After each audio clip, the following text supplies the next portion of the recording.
Hey there. Welcome to Sounds Like Adventure. It's me, Jack. How you going?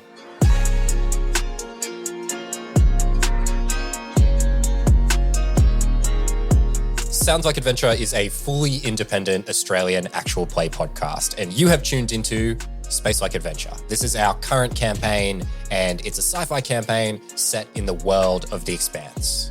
I'm Jack, I'm your DM, and in each and every episode, I'm going to be joined by the following 5 wonderful people. Hi, I'm Kes. Hi, she, her, my pronouns. I play Atea. She is a wannabe CEO who has nothing to lose anymore. Hello, I'm Derek. He, him are my pronouns, and I play as Trevor, the former pro wrestling champion with the heart of gold. Hi, I'm Jazzy. I use any pronouns, and I play Shrike, who is the resident young angsty belter trying to figure out where she belongs in life.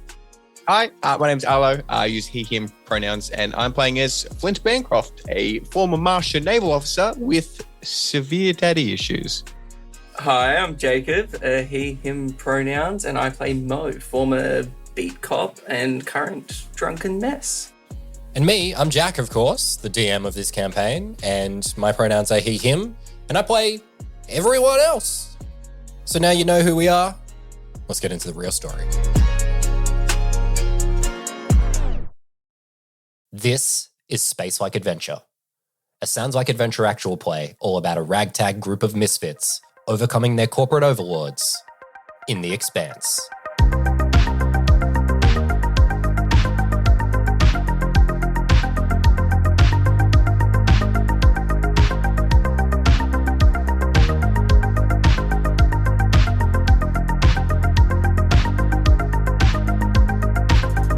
Hey there, we're back.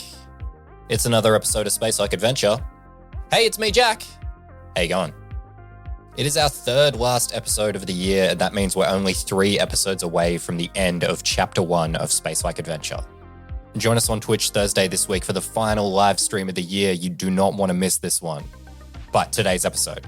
At the end of the last episode, something shocking happened. The situation with Monica devolved into a firefight, and Flint, in an attempt to finish off Monica, accidentally shot and seemingly killed Atea. Does Atea survive? Let's find out. So when we pick things up, I think a gunshot echoes across the room as Flint approaches and tries to execute Monica, who's laying on the ground with Atea on top of her. Atea makes a move at the last moment here and manages to obstruct the bullet. Pierces right through the meat of your shoulder. Doesn't go, well, no, it does come through the other side, and it hits Monica as well. But neither of you, well, Monica survives. Yeah. But Atea, you take some heavy damage, which reduces your fortune all the way down to 0 here. So Mo, you run over at this stage, and what do you do? I imagine that she sort of has slumped on top of Monica at this point, so Mo would immediately roll her over and immediately assess what he can do in this scenario. He would probably take a glance back at Flint as well and Bancroft, what did you do?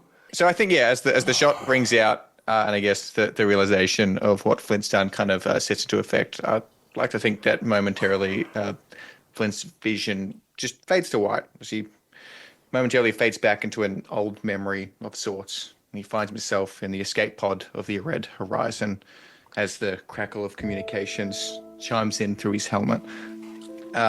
He can hear Kamara screaming out for him as he looks out the viewport of his pod, and can make out her figure and face pressed up against the cold, transparent pane, eyes wide with desperation. Her hands are beating and banging on the glass, breath fogging it up, in aspects as she continues calling out for my name, and then screams out finally, "Please don't leave me." Flint will hesitate and permanently turn off his communications. And in that last crackle of it turning off, Flint's vision is going to fade back to black, eyes going to open, seeing Mo turning over Atea's semi-lifeless body, and drop his gun and fall to his knees and just start hysterically crying. Oh my god. Trevor now wants to do something if possible. Trevor, what do you do? Trevor's gonna walk up to Flint, pick him up, and hug him like a father would hug a son. Oh my god. Because knowing that he didn't mean to do this. The punches just keep on coming. Oh my god.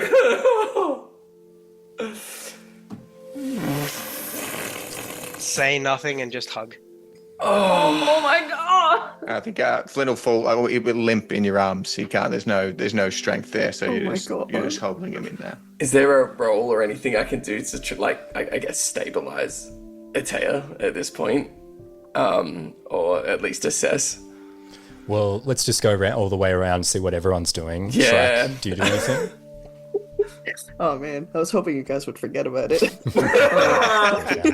I think seeing Atea slump over, Shrike would drop her rifle and just start sprinting towards her, and just kind of like not collapses, but she falls to her knees by Atea's like corpse, and just kind of like start desperately like reaching at her hands and like placing her fingers on her wrist. Is like, Atea. She okay? I mean, and then she's like panicking. She's been panicking, and now she's even worse. That's it. Dr. Siri runs over as well, who is also with you guys. Comes over, he slides on his knees next to Shrike, and he's like, I'm not really this kind of doctor, but like stabilize, like he's trying to do something where the wound has been happened. So here, in the Expanse RPG, when somebody hits 0 fortune, which just happened to Atea, you have to make a roll to see if you can reduce the overall amount of damage that is left over. And if you can't reduce that damage, then you need to take a wounded condition. So fortunately for you, Atea, you only have 1 damage above your maximum here. So you need to make a d6 roll and then reduce that by 1. Can you possibly make a 1 on this roll is what I'd like for you to do now. So can you please roll a d6 for me? Oh, thank God. We are rolling a d6. That is a 3. A 3. So you come back with 1 fortune point at this stage. So you've taken a heavy blow here as the doctor and Shrike are checking on you. I think you rouse a little bit here. And before Atea can have her reaction, can everyone just give me a quick perception rolls? I was just about to ask about Monica, and I feel Me like included? No, you won't get one. No. I got a 6. I'm 6 too for Trevor, busy locked with- into the hug. I think I'm not going to give you one, Jack. I just don't think it makes sense. Okay, no perception. Can my Seven. does my intuition count here? No, you can make a perception roll. 13. Good, nice. All right, so now, Atea, what happens as you rouse from this thing here? I think it'll happen really quickly. She knew that when she heard Flint's voice, I think she knew that she didn't like this was not for him to do, you know? And obviously there are other wants in there. She knows that like there's still work to be done if she is to have her goals achieved. But in that moment, you know, she lunges forward. And I think she gets shot, and like immediately it's a burning pain, and she kind of goes into shock. Similarly, her maybe she sees white for a minute, it all kind of goes dizzy and she fades out of consciousness. But when she begins to rouse, like she the first thing she does is hand on, I guess, the wound as she's been shot through there, and she'll raise her hand up and she'll look at her hand, and when she looks up, she sees Flint as he's hit the ground, you know, a wreck. His his hand? Is he still holding the gun, or is the gun? No, it would have dropped it the second he kind of faded back into the realization of what he did. Yeah. And in that moment, she's aware that everyone has run to her. She looks over, she sees Mo, she sees Shrike, she sees Trevor go down and hold Flint. And I think certainly priorities may be shifting. Yeah.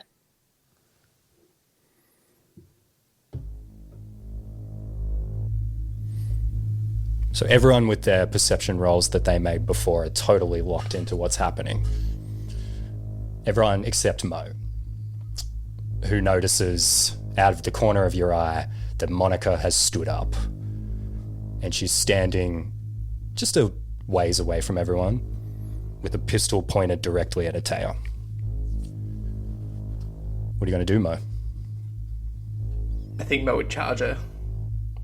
Okay, give me an attack roll. I think Mo would, immediately to the feet and go to charge her.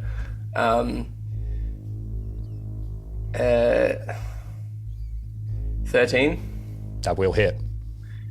Give me a damage roll. It's 2 damage. For Monica, she probably sees Mo running towards her, red eyes, tear-stained cheek, as he's, charging her. So yeah, above game, Monica had 2 health. So she doesn't have a great grip on this gun as you collide with her.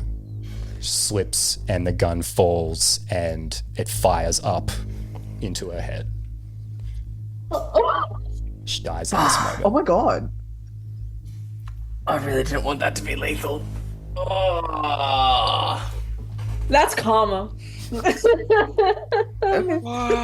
I don't think Mo would even realize, because Mo would have went to tackle her at that point. So I don't think Mo would have realized that she'd managed to shoot herself. So he would have. You'd hear the gunshot at least. Yeah, he would have heard the gunshot and just assumed that it was like a stray shot that missed him. And he's tackled her to the ground, and then as he gets up and goes to pick her up to be like, "No, you're answering for this."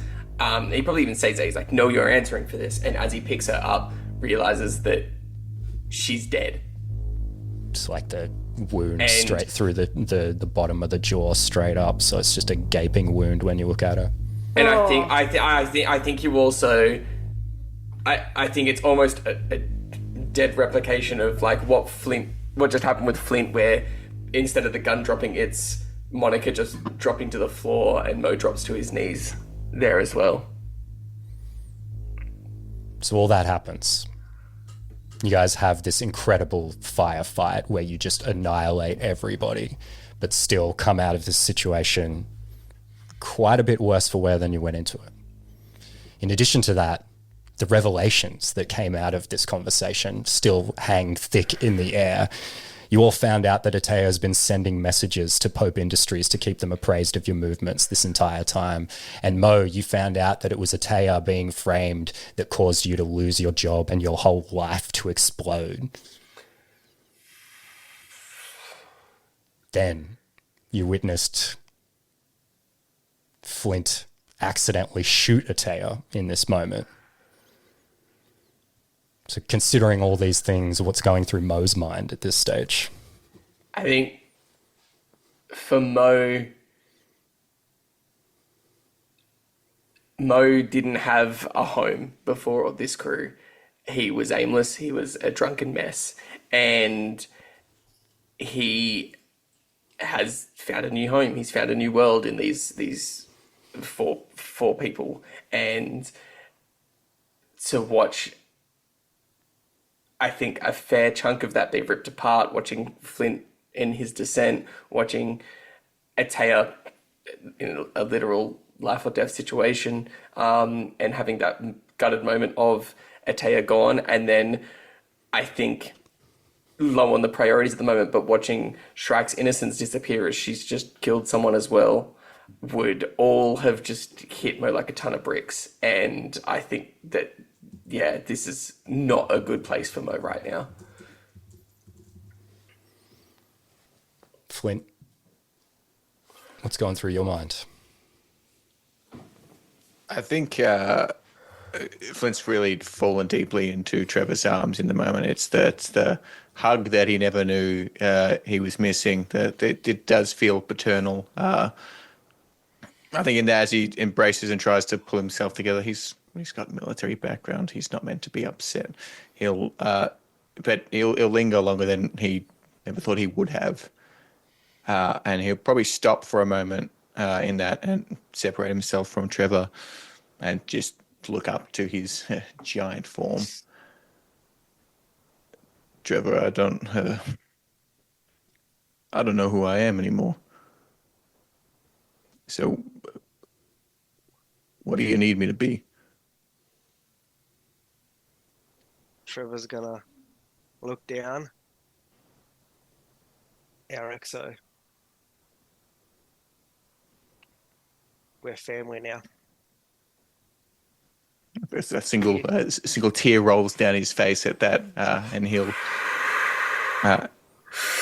still shaking for different reasons now. It's not twitching, it's not sporadic. It's just he's still very emotional, and he'll pick up his gun that he's dropped and slot it into its holster and straighten his jacket and just try and take some time to pull himself together. But he's not doing well for very different reasons. He's not twitching. The frantic nature that he was in has calmed, but he's incredibly emotional. But he's not trying to hold that back. He's just sitting in that. And Shrek, you're next to Atea as Atea comes around in this point. You're there with Dr. Siri. What do you do? How conscious is Atea right now? Is she like I assume she's not fully here, but like on a scale of 1 to 10. Me or Jack? Yeah, I mean, I would assume you. Guess. Yeah, I would assume you You as are well. Atea. Okay. I think it's all kind of like white, noisy, and blurry, and it's like she can only focus, kind of barely, like it's all kind of shaky. Okay. She's probably like, again, like her eyes are frantically looking around a lot at like what's going on, and then it's like back to like, am I bleeding? Why is my like what is happening? Like she's not registering, she's seeing, but it's all very like, ooh. Okay.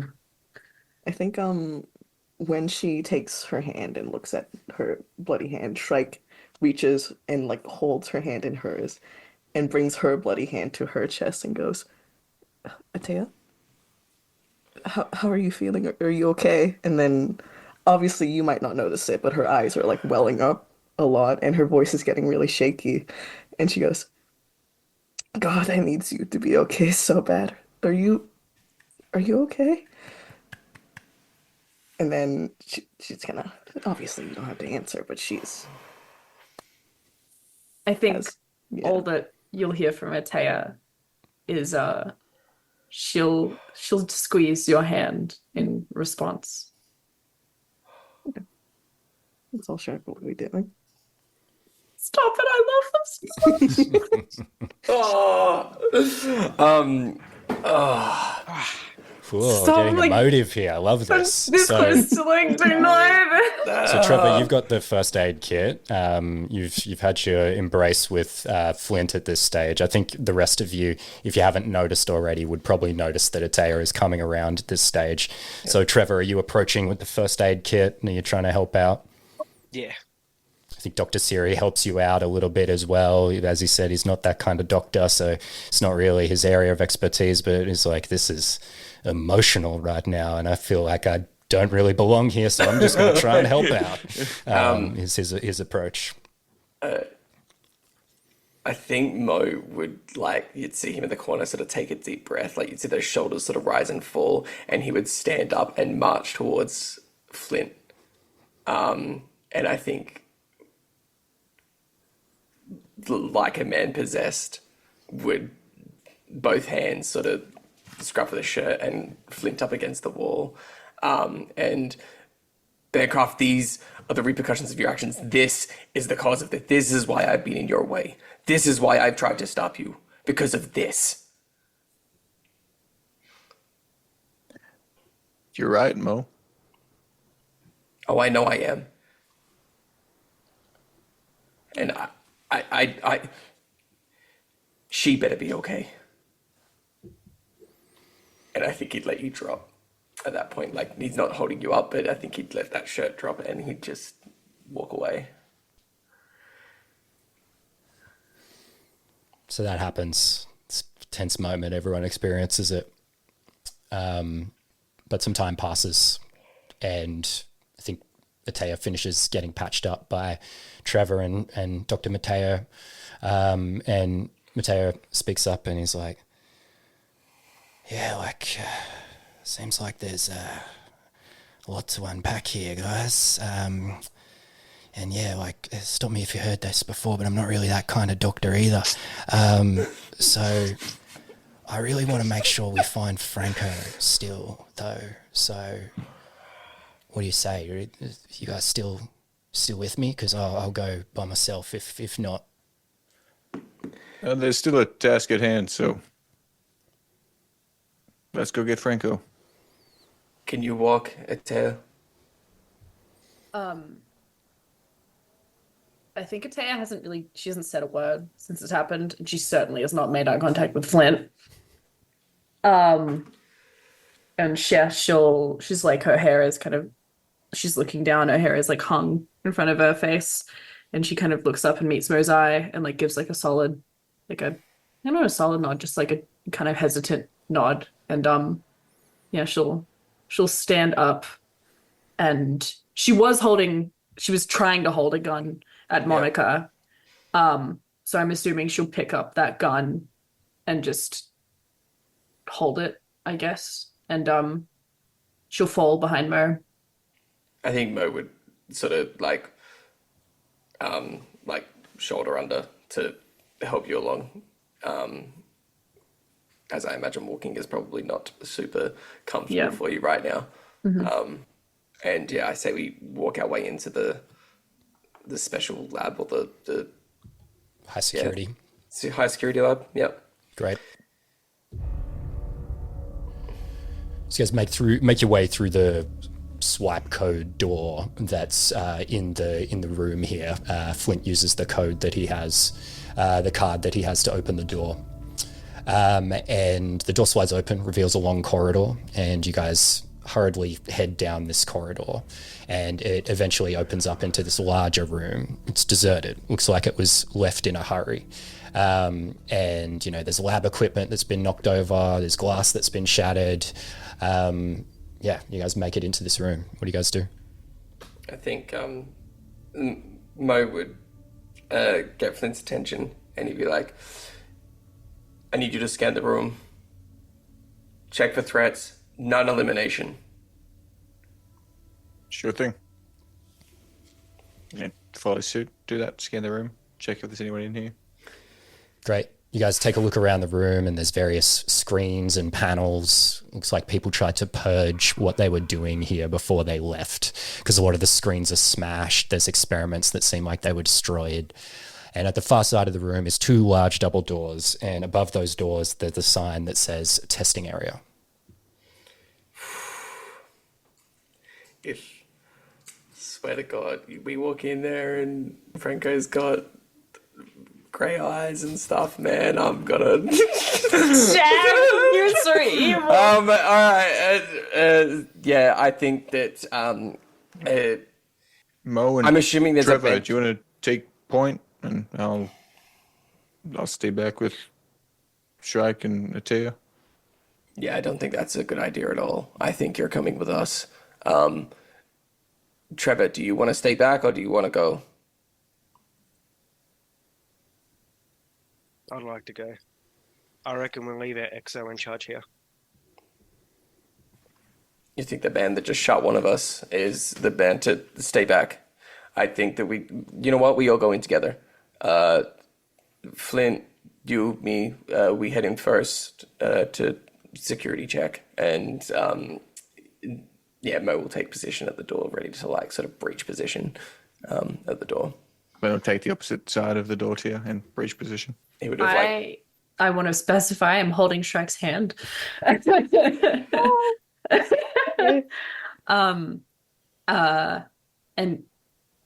Does Shrike have any weapons on her? I was gonna say, I kind of missed the moment, but she would have gone back for her rifle, Okay. I think. But it's like she's slung it over her back now. She doesn't want to look at it, but that is the only weapon she has. Great, yeah. So when Mo starts calling the shots, I think Atea will peel off with Shrike and grab her hand. And I guess to where these doors are, we'll, I don't know, try to cover like to the far corner, like on the wall of the door. Yeah. Okay, great. So you head through the doors marked testing area, and you find another deserted room. This one has capsules all around the room. They have glass windows on the front of them. Looks like all 6 of those glass windows have been smashed. Kind of human-sized capsules. What do you guys do? I think if it's evenly split, I assume Mo and Flint would go look at if they're in 3 columns. We'll go check if there's anyone in the remains of the capsules. Sort of like fanned out around the room in somewhat of a circle. Yeah, I imagine Mo like points to that side for like to the right hand side for Flint to go around, while Mo goes the opposite way around. Yeah.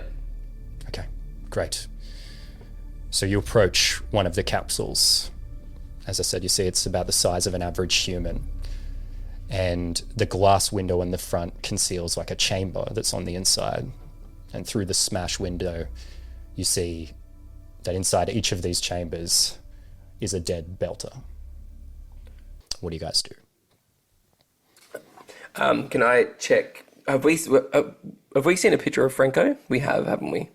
I don't know if you specifically have, actually. Just that you have met his brother. That's okay. We've got Dr. Mateo with us as well. So I think Mo would turn around and Mateo any of these, Franco. And I think he's very cold at this point. Yeah, I think he looks over and he's looking around. He's looking at him. He's all worried, and he's like, "No, I don't. No, none of these are Franco." Can Atea turn to Shrike? And Atea just says, Shrike, your family, brother, anyone, you know? I think the instant she stepped into the room, would she have like immediately clocked that they were Belters, right? Yeah, definitely. As soon as you'd have to look into one of the capsules, but like absolutely. Okay, I think when she steps up to one of the capsules and realizes it's a Belter, she just kind of stops dead in her tracks, and she just 1,000-yard stares into the capsule. And I think whatever Atea is saying to her, she's not hearing any of it. And I think her grip on Atea's hand just begins to shake, really, really. I want to pull Shrike in closer, and I'm gonna turn her head into like, just kind of shoulder her like in a kind of a half hug, and just step back out of the room for a minute with her. I'm just really touching moment. She's so tall. Is it like hunch over? Yeah. Distance away. I think though, or just not even step out of the room, just kind of like turn your head away from it so that you're facing the door and not the corridor of Horus. I will say, when you do that, she kind of leans into it just for a second and kind of like grasps your back. Her hands are still shaky before she just like suddenly lets go and then runs through every single one to see if she recognizes anyone. So you look through and you're looking at all these faces as you come through this area, and you're looking for a specific face, as you always do. I always do.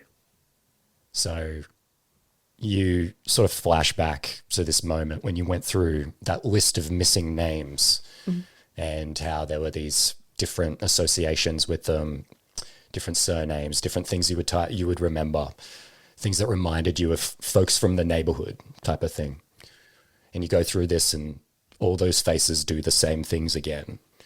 It's like you can see these people hanging out in the areas where you were hanging out when you were growing up, doing the things that you were doing, playing void tag.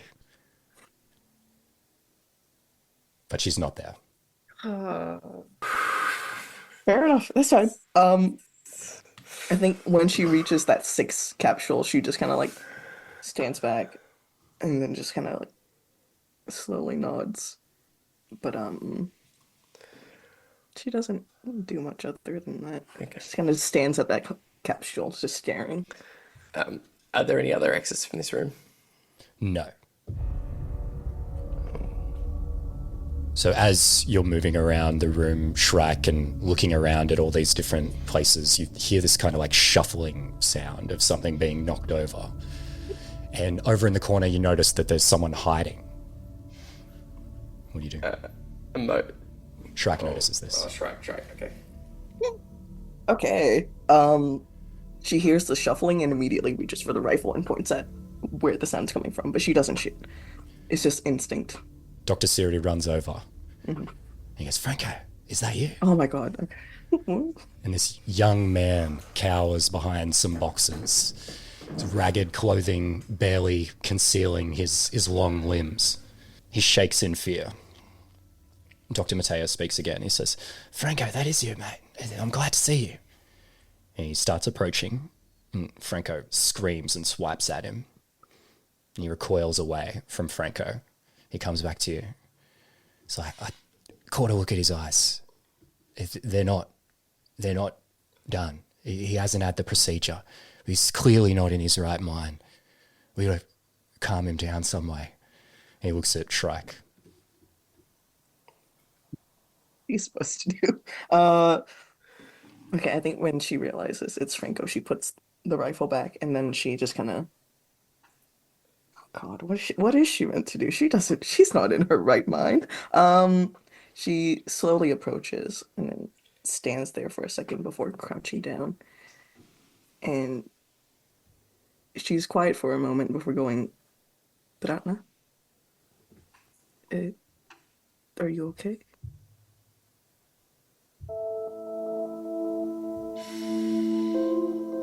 So hearing you speak Lang Belter in that moment, you notice Franco's breathing start to slow, seems to calm down. He comes back into himself. He sits cross-legged on the ground and he looks at Shrike and he says, Belter Loda, just how Belters refer to one another. Now imagine this whole conversation is happening in Lang Belter at this point. So let's just imagine that you guys are speaking Lang Belter. But what do you say? When he says that, she just nods and goes, This has been a big hellhole, isn't it? Nightmare of a place, I'm sure. He says, his eyes, they sort of like gain a bit of resolve. He seems like he's not totally there, and he says, Pinche inyalora mal, muy mal, which means the inner planet people who took me are bad, very bad. Still seems sort of disconnected, speaking in these sort of like unclear statements. And then he sort of like thinks about what you said before, how you said Baratna, and he's like, me Baratna sent you? Which means my brother sent you? She nods. Seems like distracted, and he like looks down to himself for a moment. He says, bis bien, Franco, which means, you okay, Franco? Whispers it to himself. He pushes up from the ground and wobbles to his feet, and he says, bien. Then he looks over at you all and he says, Inyaloras, dan sin yun jumbiga? Which means, are you ready? And Shrike, you would know this means like, are you ready to leave? Can I just see it? Can I clock if anyone just understood what he just said? Do they look lost? You would know that Mo doesn't know any. He has tried to use Belter once this whole time you've known him, and you told him not to say that. Yeah. I think after Franco says that, she looks at everyone and just repeats it, and she goes, "Are we all ready to go?" I think over the comms,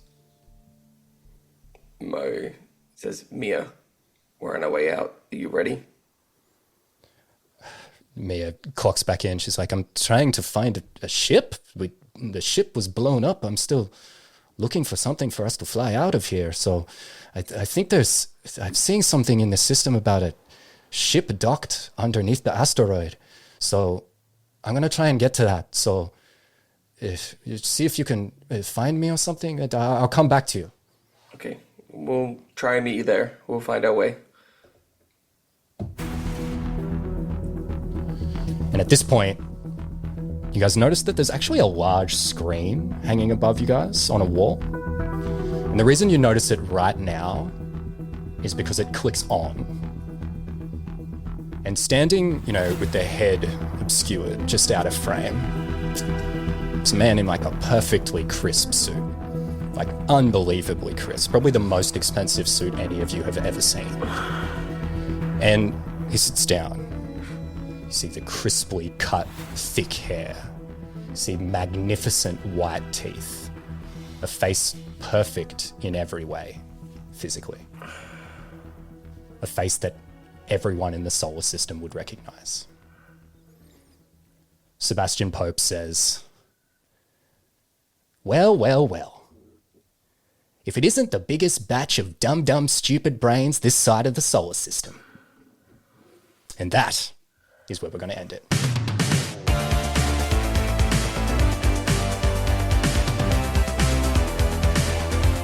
He's finally here! After all this time, they've chased his ghost across the galaxy. Sebastian Pope has finally shown his face. Only 2 more episodes to go of this season of Sounds Like Adventure. To make sure you don't miss those episodes, head over to the podcast app that you're listening to this on right now and press the subscribe button. And hey, we're having our final live stream this Thursday. Don't miss it. It's over on the Sounds Like Adventure Twitch page. Check the description. But hey, with all that in mind, I'll catch you in the next episode of Sounds Like Adventure.